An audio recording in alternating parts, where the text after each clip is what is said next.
د هیواد په لویدیځ کې د عالمانو د عالی شورا نوبتي غونډه د دې شورا د رئیس شیخ الحدیث الحاج مولانا خدایداد صالح په مشرۍ جوړه سوه.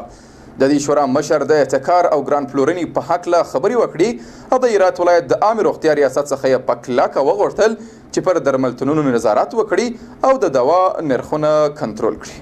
نور حال د غلام فاروق رسولي په ریپورټ کې.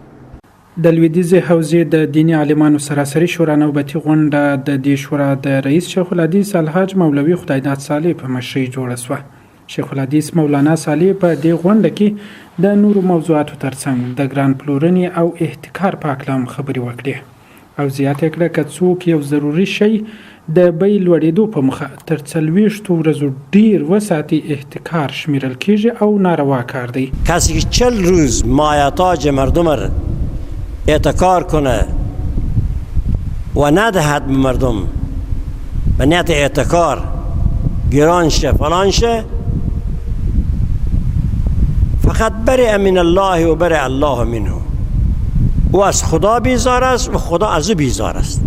مولانا صالح د درملو پلورونکو څخه په انتقاد ویل چې په دې وروستیو کې د درملو بیه څو چنده لوړه سوې ده او باید د عامې روغتیا ریاست د درملتونونو څخه په څارنې د دوا نرخونه کنټرول کړي. یک نوع سیروم است که ما پیشتر به 200 افغانی می‌خریدیم، حالا دانه 800 افغانی خریدم. یک گناهیم در اداره شفاخانه هست که اونها مسئولیت دارند که دوافروشان را دعوت کنند، ضروریاتی که اونا دارن که یا محصول یا چکار او را سر از اونا وضع کنن یا کم کنن و از اونا بخواهند که انصاف را پیشه کنن. این مدیریت با کمال تاسف به شفاخانه ما وجود نداره.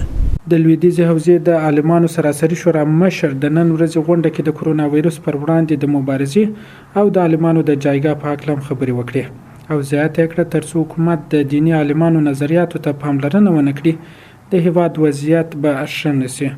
د لویدیځې حوزې د عالمانو عالي شورا اونیزه غونډه هره اونۍ د سې شنبې په ورځ ترسره کیږي او پکښې د اسلام او هیواد پر مهمو مسایلو بحث او خبرې کیږي.